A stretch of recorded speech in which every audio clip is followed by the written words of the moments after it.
le mode opératoire qui a été utilisé par les terroristes islamistes, parce que c'est du terrorisme islamiste, nous l'avons connu sur le territoire français. On se souvient en 2012 de Mohamed Merah qui était rentré dans une école juive, au Zaratora, à Toulouse, puis à Montauban, où il avait assassiné des militaires et des enfants juifs. On se souvient du Bataclan, où on a délibérément, comme en Israël, visé non pas des soldats, non pas une armée, mais des civils.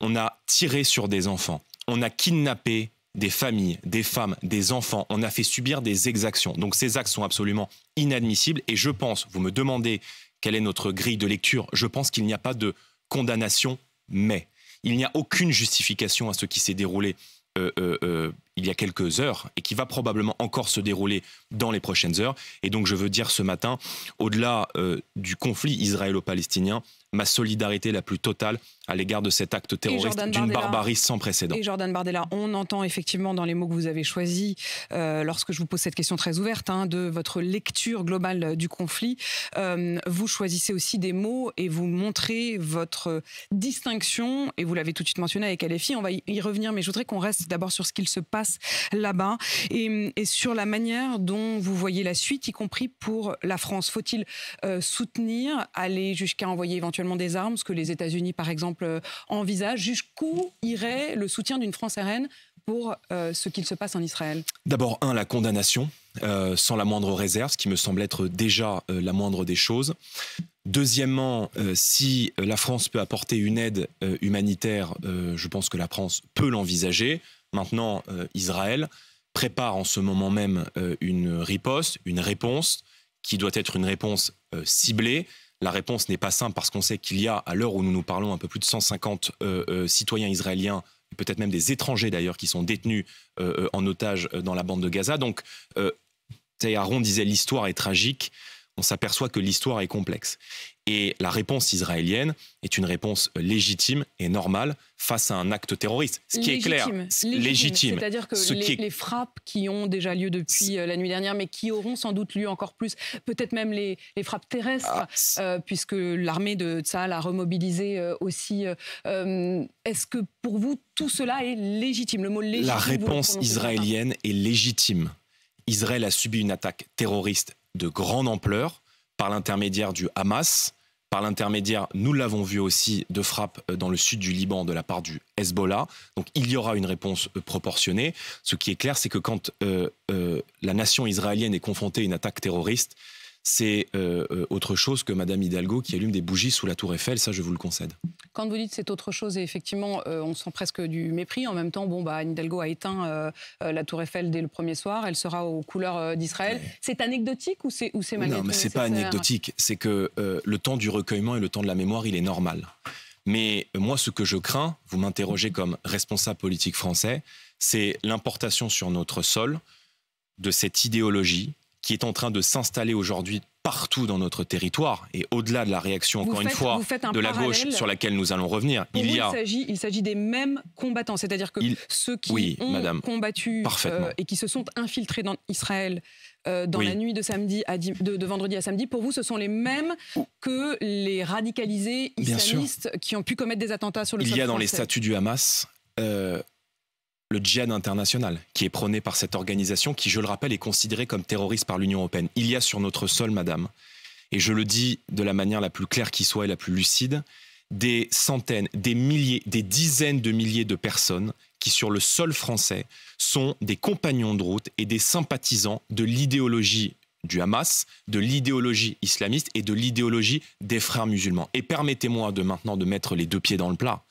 Je suis accablé ce matin de voir que la condamnation du terrorisme islamiste ne fait plus l'unanimité dans la société française et qu'elle ne fait plus l'unanimité chez certains partis politiques. Vous l'avez vu, ça a été dit, ça a été commenté, le communiqué de la France insoumise, qui non seulement refuse de condamner les actes terroristes qui ont fait des dizaines de victimes, des enfants, des femmes, des civils, qui parlent du Hamas comme étant une force armée palestinienne, alors qu'on parle là d'un groupe terroriste qui est reconnu comme organisation terroriste par l'Union européenne, c'est non seulement indigne, un palier a été franchi, et je veux dire par là qu'en cautionnant de tels agissements, la France insoumise se fait depuis bien longtemps dans notre société la caution morale du terrorisme islamiste. Et ça n'a pas, madame, ça n'a pas commencé aujourd'hui.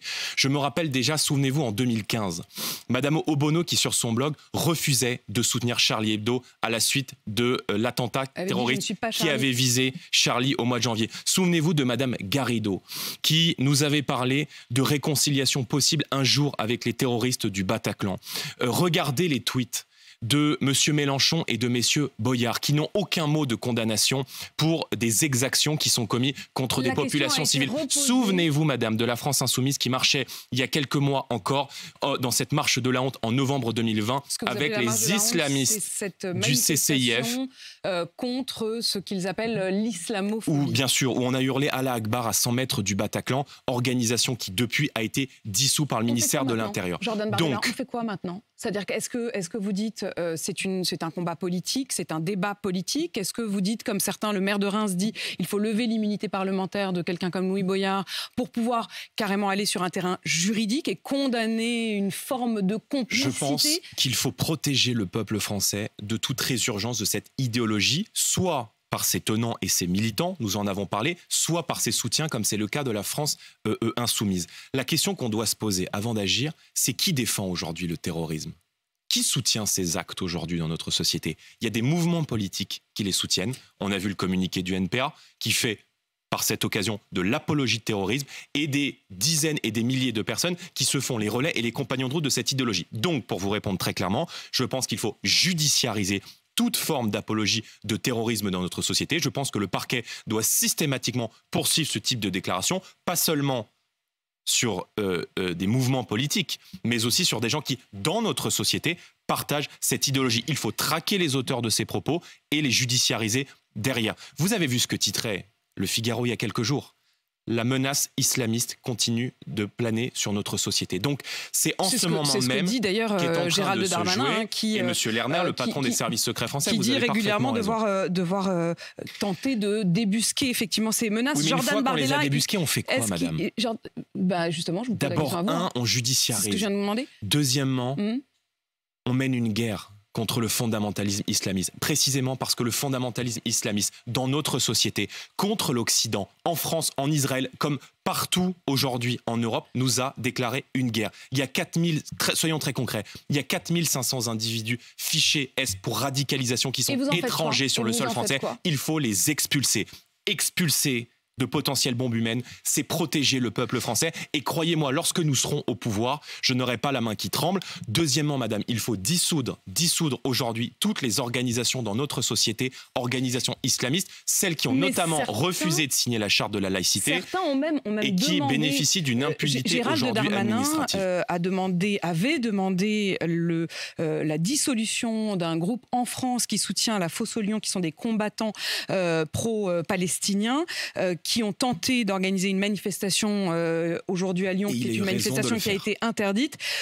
Pour autant, cette dissolution a été cassée par le Conseil d'État. Vous avez raison. Il faut faire évoluer notre droit et c'est la raison pour laquelle nous avions proposé, sous le quinquennat précédent, Marine Le Pen l'avait porté durant la campagne présidentielle, une loi à faire voter par l'Assemblée nationale qui est rédigée contre toutes les manifestations politique, administrative, militante de l'idéologie islamiste dans notre société. Il n'en reste pas moins qu'il y a des associations aujourd'hui. On se souvient des miligorus turcs. Vous avez vu le soutien de M. Erdogan et de la présidence turque à l'action du Hamas contre Israël. Cette organisation qui agit aujourd'hui partout en banlieue et en France, le miligorus, a refusé de signer la charte de la laïcité. Elle doit être dissoute. C'est vrai. Le Qatar, Jordan Bardella, quand on voit que le Qatar verse jusqu'à environ 30 millions par mois à la bande de Gaza, alors officiellement c'est pour aider la population, mais ça passe évidemment par le Hamas qui dirige la bande de Gaza. Est-ce que le Qatar, qui est extrêmement présent en France, doit être exclu de tous les investissements, par exemple? Est-ce qu'il faut aller jusqu'à ce genre d'action diplomatique? Madame, depuis 2011, le Front National, avant le Rassemblement National, dénonce l'influence croissante du Qatar dans notre société en exigeant un renforcement des contrôles et notamment des financements qui sont délivrés par un certain nombre de pétromonarchies dans les banlieues françaises. Je vous rappelle qu'il y a des dirigeants du Front National qui, à l'époque, avaient été poursuivis par le Qatar. C'est aussi vrai d'ailleurs avec l'Iran, on le sait, et vous avez raison de le rappeler, le Qatar comme l'Iran sont à l'origine, en tout cas financièrement parlant, bien plus qu'idéologiquement, de ce qui est en train de se passer aujourd'hui, parce qu'ils ont financé en grande partie le matériel de guerre qu'utilisent les terroristes du Hamas. Jordan Bardella,